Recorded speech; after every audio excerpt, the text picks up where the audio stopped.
1. Aksi-aksi Tritura. Naiknya Letnan Jenderal Soeharto ke kursi kepresidenan tidak dapat dilepaskan dari peristiwa Gerakan 30 September 1965 atau biasa disebut G30 SPKI. Peristiwa tersebut telah menimbulkan kemarahan rakyat. Keadaan politik dan keamanan negara menjadi kacau.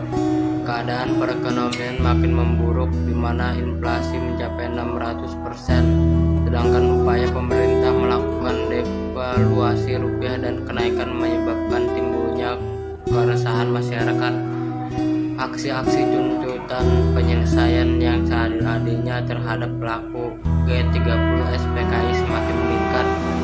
Gerakan tersebut dipelopori oleh Kesatuan Aksi Pemuda-Pemuda, Mahasiswa dan Pelajar.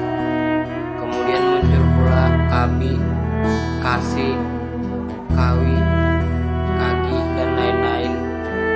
Kesatuan aksi tersebut dengan gigih menuntut penyelesaian politis yang terlibat G30 SPKI, dan kemudian pada tanggal 26 Oktober 1965 membulatkan barisan mereka dalam satu front, yaitu Front Pancasila. Setelah lahir barisan Front Pancasila, gelombang demonstrasi yang menuntut pembubaran PKI makin bertambah meluas. Situasi yang menjurus ke arah konflik politik makin bertambah panas oleh keadaan ekonomi yang semakin memburuk. Perasaan tidak puas terhadap keadaan saat itu mendorong para pemuda dan mahasiswa mencetuskan tuntutan rakyat yang lebih dikenal dengan sebutan Tritura, dalam kurung Tri, tuntutan rakyat. Pada 12 Januari 1966 dipelopori oleh kami dan KAPI, kesatuan aksi yang tergabung dalam Front Pancasila, mendatangi DPR BR mengajukan 3 buah tuntutan, yaitu 1. Pembubaran PKI, 2. Pembersihan kabinet dari unsur-unsur G30 SPKI, dan 3. Penurunan harga dan perbaikan ekonomi.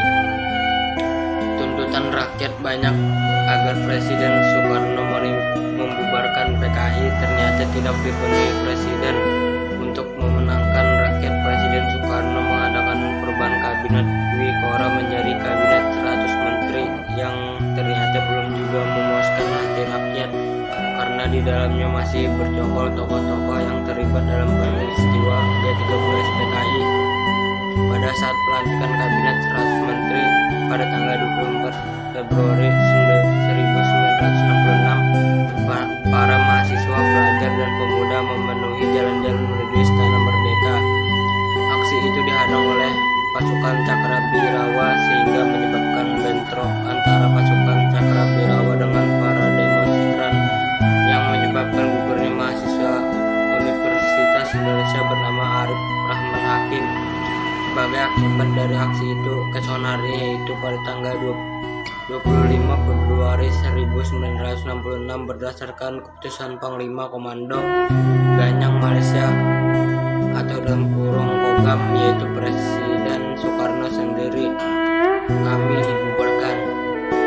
Insiden berdarah yang terjadi ternyata menyebabkan makin parahnya krisis kepemimpinan nasional. Keputusan membubarkan kami dibalas oleh mahasiswa Bandung dengan mengeluarkan ikrar keadilan dan kebenaran, yang memprotes pembubaran kami dan mengajak rakyat untuk meneruskan perjuangan. Perjuangan kami kemudian dilanjutkan dengan munculnya masa Kesatuan Aksi Pelajar Indonesia KAPI. Aksi-aksi tersebut krisis nasional makin tidak terkendalikan.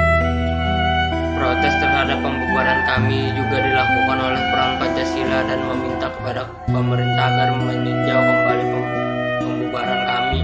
Dalam suasana yang demikian, pada 8 Maret 1966 para pelajar dan mahasiswa yang melakukan demonstrasi menyerbu dan mengobrak abrik gedung Departemen Luar Negeri. Selain itu, mereka juga membakar kantor berita Republik Rakyat Cina dalam kurung RRC Xinhua. Aksi para demonstran tersebut menimbulkan kemarahan Presiden Soekarno. Pada hari itu juga Presiden mengeluarkan